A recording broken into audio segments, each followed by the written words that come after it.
Bueno, muy bien, y ya estamos en esta mañana de Arriba Gente recibiendo una vez más, con mucho gusto, al semiólogo Fernando Andach. Fernando, bienvenido, ¿qué tal? Buen día. Buen día, ¿qué tal, Humberto? Muchas gracias por la Bien, invitación. mañana muy fría que contrasta Helada. con todo el calor y el fervor que se vivió anoche, bueno, a partir de que comenzaron a conocerse los resultados, porque la interna tiene una característica particular, ¿no, Fernando? De alguna manera todos tienen algo para festejar, no todos, esa no es, Claro. Pero lo que se muestra hacia afuera es que todos festejamos algo. Claro. Sí, es una curiosidad, incluso hay una especie de discusión todavía de los politólogos si son primarias o internas, y lo que más he notado, lo que sacaría como primer conclusión, pensando en el análisis y que publiqué un libro en el 2014 sobre las internas, cuando el editor de ese libro, que fue Fin de Siglo, me lo plantea, yo digo, no, será las elecciones nacionales. ¿Para qué querés? Dice, no, las internas, no quería eso. Y me doy cuenta con esta nueva edición, la quinta, históricamente, que se juegan, por ejemplo, el primer problema es cómo no dañarse internamente. Eso es lo primero, es decir, cómo no generar heridas hacia el otro que no es del todo el otro, porque es el propio, ¿no? Esa suerte de contradicción. Estamos en pleno terreno de la semiótica, de la comunicación, y veremos cómo cada partido de los principales, digamos, de los contendientes, los tres por lo menos con mayor número, resuelven ese tema de modos muy distintos, como decía Humberto, festejan, pero de modos irregulares, no del todo comparables, porque se trata, insisto, de salir lo más airosos posibles con el menor esfuerzo luego de reparar daños, ¿no? de subsanar heridas que pueden ser muy, digamos así, duraderas y generar problemas para octubre, que es evidentemente lo que se viene. Exactamente, yo le decía a Danilo y Lorena, que son quienes tienen la posibilidad de trabajar allí, en el territorio en donde se está produciendo toda la situación, los encuentros, los desencuentros, que lo que tiene este trabajo para el periodista es que sabe que lo que está allí, por más que pretenda ser cuidado, no está libretado. No. Y la pasión y un montón de situaciones pueden llevar a que se generen circunstancias únicas, que después terminan siendo una gran noticia. Exacto. Este thriller político creo que es el género que mejor se adapta, ¿no? Porque algún encuestador dijo, hay una sorpresa, ¿no? Es decir, el asesino no es el mayordomo, ¿no? Se trata de generar una ansiedad, una expectativa, que la hay sin duda, y yo pensaba mucho en un término, una metáfora que ya se ha banalizado, normalizado, que es el búnker, que es una metáfora guerrera, interesantemente. No dice la sede, es muy distinto hablar de la sede que un búnker. En un búnker se está protegido, se está a la defensiva de ataques ¿de quién? De los medios, de los otros, de los rivales, de la información que va llegando, y por eso creo que es muy interesante que hubo primera vez de varias cosas ayer, ¿no es cierto? Es decir, cómo, lo que decía Humberto, cómo se da el festejo y cómo se da el duelo, como dicen los psicoanalistas, o sea, el aceptar mal o bien la pérdida inevitable, ¿no? De ese primer, sobre todo en mi primer libro de las elecciones, creo que esto les va a interesar. Yo propuse un poco en broma, pero muy en serio, como el análisis que trato de hacer, en homenaje al segundo de Batman, el principio petirrojo, ¿no? Porque Robin quiere decir petirrojo, el pajarito. ¿Quién puede ser el segundo? La pregunta obsesiva de los medios y, por qué no, de la población. Ayer se resolvió algo, tú lo mencionabas, hubo una especie de avance, un poco previsto, un poco imprevisible, sobre todo contrastante del Partido Nacional, ¿no? Lo vi recién, lo mostraban ustedes muy bien, ese abrazo, y de eso me gustaría hablar, de los abrazos, comparándolos con el 2014, ¿no? Como fueron en el Partido Nacional, uno de esos policiales, de esos thrillers más esperados, y entonces es muy importante quién ocupa, quién, mejor diría, quién es verosímil, quién es plausible, ¿no?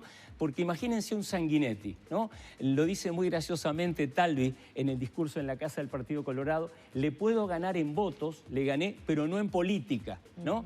Y vean que enseguida, lo vamos a estar viendo en imágenes, ¿no? Pero cómo cambia con una rapidez para su edad, para su experiencia, Julio María Sanguinetti pasa de contendiente a, yo lo llamaría, a un tótem, así como menciona Talvi el busto de José Valle Ordóñez, él menciona dos valles, sí, ¿no? Jorge y José Valle Ordóñez, cómo pasa a ser de nuevo tranquilo ese tótem o patriarca, un lugar que estaría más allá, se coloca más allá de la disputa enseguida, ¿no es cierto? Y habla de sus 2 victorias, otra vez lo que tú decías muy bien, es decir, cómo cada uno tiene algo, quizás con una excepción o 2, para celebrar, y él dice, yo logré, como el ave fénix, sacar de la miseria, de la depresión a este partido, ¿no es cierto? No habla tanto de números, sino que dio que hablar, No hay nada como una interna reñida para que, como decía Oscar Wilde, lo bueno es que hablen de mí, aunque hablen mal. Entonces, ahí va a decir, no le puedo ganar en política, o sea, ya pasa a ser un capital para el Partido Colorado, ¿no es cierto? Y eso es muy interesante, esos reposicionamientos vertiginosos que se dan en esa noche. Y de vuelta, quería señalar algo que decía Humberto bien interesante. Yo comparaba cuando empecé a analizar un género nuevo que sacudió el siglo XXI, que es el reality show, que se parece a un partido de fútbol, porque no se sabe el desenlace. Verlo al día siguiente en YouTube, o sea, en un replay, no es lo mismo que seguirlo en vivo. Pierde la esencia, ¿no? Absolutamente. Vos querés saber quién va a meter el gol, ¿no es cierto?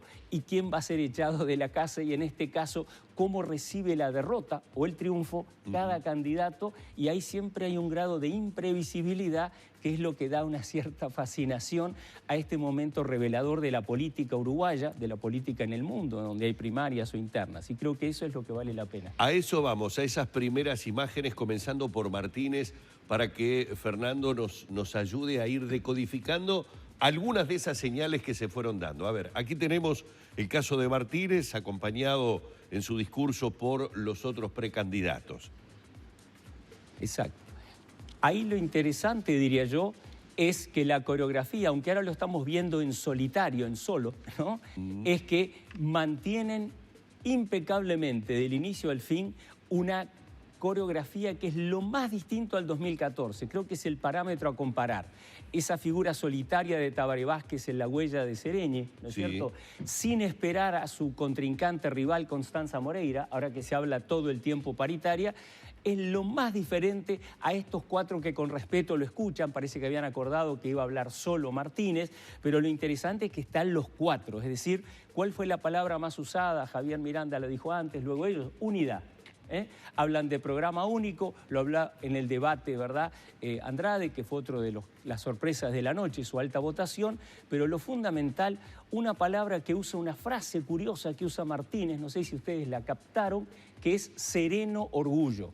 Creo que ese acercamiento, lo leía en un titular hoy, al centro de los triunfadores, de los 3, a una especie de socialdemocracia con distintas tonalidades, tiene que ver con algo que vengo estudiando hace muchos años, que es el imaginario social uruguayo. Y creo que estas primarias o internas nos dan una señal interesante. No ha cambiado tanto. Sigue siendo amada la medianía, lo que llamo en un libro la jactancia negativa, jactarse de no jactarse. Cuando le preguntan si ya decidió quién va a ser su compañera, ahí lo ven abrazando primero a la mujer, a Carolina Cose, él dice, hubiera sido algo vanidoso, de vanidad, si yo ya antes decía quiero ir con fulana porque no sabía si ganaba. Y ahí viene otro elemento que estamos viendo, y lo vamos a ver más fuerte en el Partido Nacional. La familia. El afecto. El lugar del afecto. Ven como todos tratan de pulir, así como Lula, si me dejan un ejemplo regional. Claro. Pasa de ser aquella amenaza marxista que perdía de manera previsible en cada elección a ser Luliña, paz y amor, como lo crea el marqueteiro, ¿verdad? Duda Mendoza, mostrando su lado humano. Acá vemos a las hijas, ¿verdad? Ese abrazo, esa foto de familia que va a llegar a su paroxismo en el discurso de victoria de Luis Lacalle Pou. Pero es interesante, ¿verdad?, que esta es una izquierda familiera, es una izquierda afectivizada que poco tiene que ver con la figura solitaria, desafiante de ese Tabaré Vázquez en ese lugar, pero qué diferente mientras que estaba Constanza Moreira fuera de la escena, y se le encuentra al salir, lo pone algún semanario en la tapa como si se hubieran abrazado, no se abrazan ahí, no la menciona, no la espera. Acá vean ustedes, la coreografía es estamos todos juntos con pequeños matices. ¿Ha sido creíble esa no competencia entre los 4 candidatos? Porque en algún punto siento que ha sido forzada, ¿no? Cada vez que uno preguntaba algo, bueno, nosotros no, somos diferentes matices en un mismo programa. Creo que hablando de lo creíble y no creíble, es ¿no? una muy buena pregunta y te la contesto de 2 maneras. Del punto de vista de la realidad cruda, es imposible, porque cada uno viene de lugares distintos, tiene detrás una fuerza distinta. Piensen en Carolina Cose Mujica, ¿no es cierto? Andrade del Partido Comunista, el sindicalismo, una especie de Lula a la uruguaya, ya que mencioné a Lula. El propio Mujica dice, qué gran orador, le da el mayor elogio porque es una especie de un mix de un Mujica con algo más, ¿no? Andrade es muy preciso con las cifras, asombra con su memoria, todas esas cosas. Pero yo diría que, si bien no es realista en la realidad más cruda, sí es plausible en ese imaginario uruguayo que están desarrollando los tres partidos, que es, insisto, la mesocracia, quiere decir una especie de término medio sin grandes hostilidades, sin grandes ataques. Ahí es donde justo la figura de Sartori va a desentonar, va a desafiar, pero sobre todo desafinar.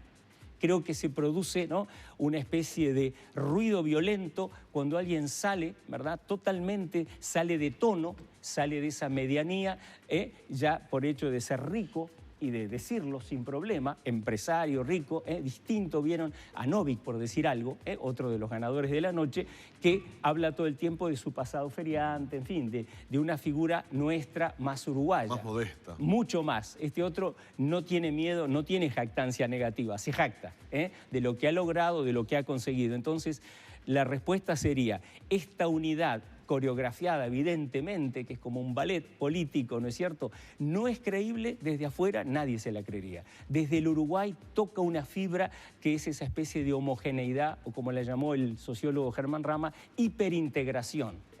Estos partidos internos de la coalición logran una especie de arcoíris, como se habla ahora para la idea de la diversidad. Esa sería para mí la propuesta clave, que termina con esa escena de afecto que ayuda a cementar la idea de las diferencias que sin duda existen. Vamos a escuchar un poco el discurso de Daniel Martínez. Una especie de sereno orgullo de estar acá y de haber compartido con esta querida compañera y estos queridos compañeros esta campaña. Agradecerle primero la militancia de todo el frente por el esfuerzo, y después a la militancia de todos los partidos y a todo el mundo que fue a votar. Esa capacidad de mostrar unidad es lo que el país necesita. Nuestro país se enfrenta a un mundo más que desafiante. Si lo habremos conversado, ¿verdad?, cada uno de nosotros al recorrer el país, al mirarnos a los ojos y comunicarnos con los ciudadanos y las ciudadanas, ese desafío que tenemos a la creación del país de las grandes oportunidades, del país del progresismo, del país de no volver hacia atrás y del país de las transformaciones que pongan a Uruguay como un país modelo del siglo XXI. Me gustaría subrayar una especie de cita involuntaria del final, que no había advertido anoche escribiendo y tomando notas para hoy: el país modelo. En el debate Talvi-Andrade, 3 veces dice Talvi, que salió bastante bien parado, como se puede ver hoy, se especula por qué crecieron estas figuras, habla del pequeño país modelo, que es una cita textual de una carta de José Valle Ordóñez desde Europa a Domingo Arena, su ayudante, que era más a la izquierda, ¿verdad?, de quien toma muchas ideas para la renovación, ¿no es cierto?, de las leyes laborales. Y acá dice la única frase beligerante, pero de una manera de vuelta muy suave, muy amortiguada, como dice Real de Azúa cuando describe esa medianía uruguaya, dice: no volver atrás. Ahí está el gran desafío del Frente Amplio. Formular desde ahora, sin parar, que votar a uno de los dos tradicionales, de quien ya se habla de, obviamente, una coalición, etcétera, como un anacronismo, como perder el progresismo, la frase que él usa, ¿verdad?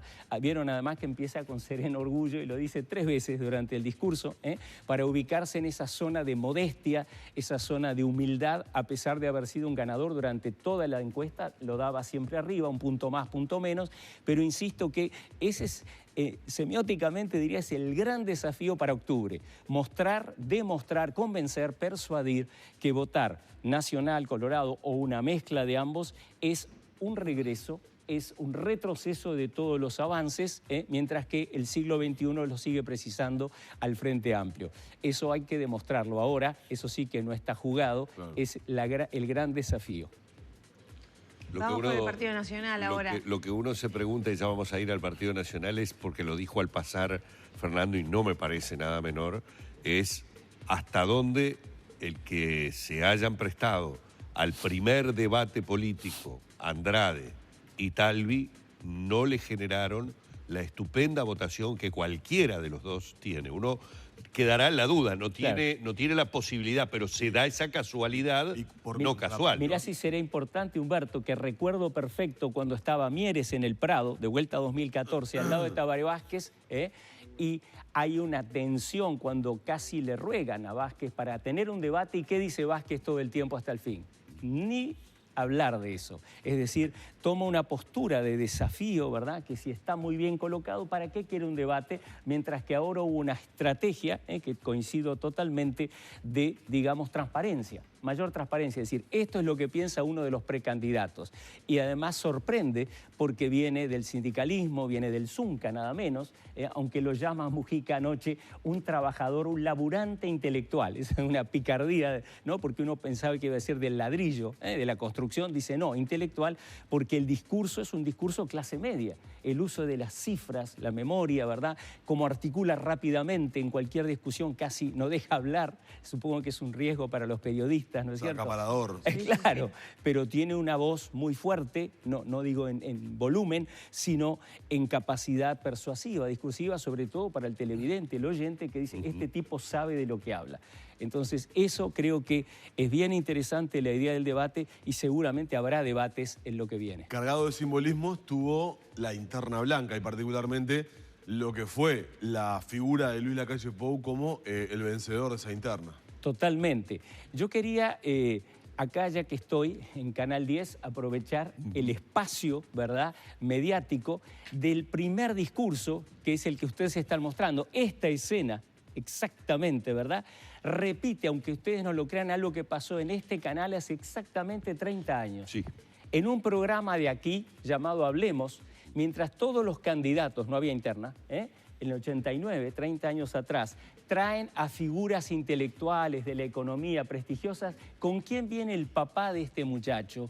Con la familia, incluido él, ¿verdad? Y la hermana y la mamá, que luego va a ser también figura política, Julia Pou, e inauguran, yo le llamo en ese análisis, en un libro mío del año 91, que se llama Signos Reales del Uruguay Imaginario, inaugura el reino del afecto. Trae algo que fue llamado de Estados Unidos, de los Kennedy, de Camelot, ¿verdad? Una familia muy telegénica, muy armoniosa, y genera un impacto. Acuérdense que no había cable, no había Google, no había nada, no había Netflix. O sea, es un programa que era muy visto, que ofrecía un talk show a la uruguaya, no un talk show escandaloso, sino de conversación, literalmente, llamado Hablemos, y sorprende a todos como sorprendió este discurso donde él va a dar unos elogios muy encendidos y lo califica, se autocalifica, este primero es del afecto, dice, ¿no? Y se emociona, se nota, habla de Nico, un colaborador, de la esposa, Loli, ¿verdad? Y de la muchacha a su derecha que hace el lenguaje. La que lo acompaña siempre con digamos, el lenguaje de verdad de sordomudos. Entonces, hace mucho tiempo está junto a él siempre. Exactamente. Miren qué curioso, atrás dice evoluciona, que fue su eslogan.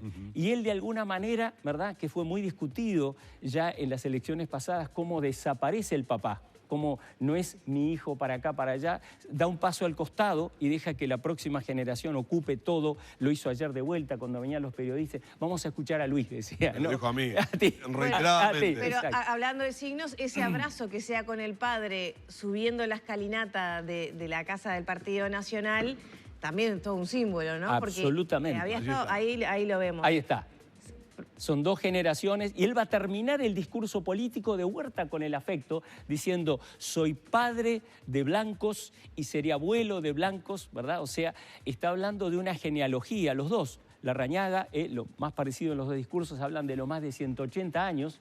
Eso es un golpe por elevación hacia el intruso, del que vamos a hablar ya, ¿verdad? Que es un recién llegado. Exacto. Como se ha hablado de los nuevos ricos, este sería un nuevo político muy extraño para todos. Yo lo llamé en esta mesa hace un tiempito un meteorito, ¿verdad? Algo que cae y que impacta enormemente y no saben qué hacer con él. Entonces, creo que esa afectividad sigue, interesantemente, una tradición ¿Vieron? En la noche de ayer hay elementos nuevos como la configuración plural, polifónica del Frente Amplio, que tú me preguntabas muy bien, ¿será creíble? Y es una duda, porque nadie ignora que son tan distintos los cuatro, ni hablamos de Vergara, el menor votado, pero que parecería ser la verdadera renovación. Es más joven, está muy preparado, ¿verdad? Economista, Universidad de Berkeley, creo, son cosas muy prestigiosas, ¿verdad? Casi como Talvi también, otro economista muy preparado afuera. Y acá tenemos lo contrario a la innovación, que es la, ¿verdad?, tradición. Ese abrazo que ustedes bien subrayaban con Luis Alberto en la calle, es de alguna forma seguir, y además toma esa vía como intuitivamente, digamos así, como animal político, creo, su hijo, Luis Lacalle Pou, elige algo riesgoso en Uruguay, que es un país decoroso, que no trata de ir a lo personal, se trata de ir siempre a lo corporativo, el partido, y él mezcla las dos cosas, es audaz, lo más personal íntimo, usaría hasta esa palabra, que siempre hay temor de llamar de un show político, un exhibicionismo, claro. Lo mezcla de una manera yo creo que bastante sabia, y en el discurso político también lo pone al final, cuando dice viva la patria, que es el gran final en la Plaza Matriz, con esa multitud, claro. Y ese lugar tan extraño donde brillan por su ausencia dos de los precandidatos. Si quieren, después hablamos de eso. Vamos directamente a eso, pero te propongo algo, Fernando. Vamos a ir a una pausa porque, obviamente, tenemos parte de ese discurso de Lacalle Pou, pero también hay otras señales que la gente quiere ver. Quiere ver qué pasó con Larrañaga, qué imágenes tuvimos de Larrañaga ayer en la transmisión, y obviamente Sartori, además de ir a la situación en la interna colorada, que también tiene muchas señales y muy fuertes, y un fenómeno, podríamos decir, que es la votación de Manini. Todo eso lo vemos después de esta pausa, así podemos disfrutar de lo que nos está aportando en esta mañana Fernando Andach, aquí en Arriba Gente.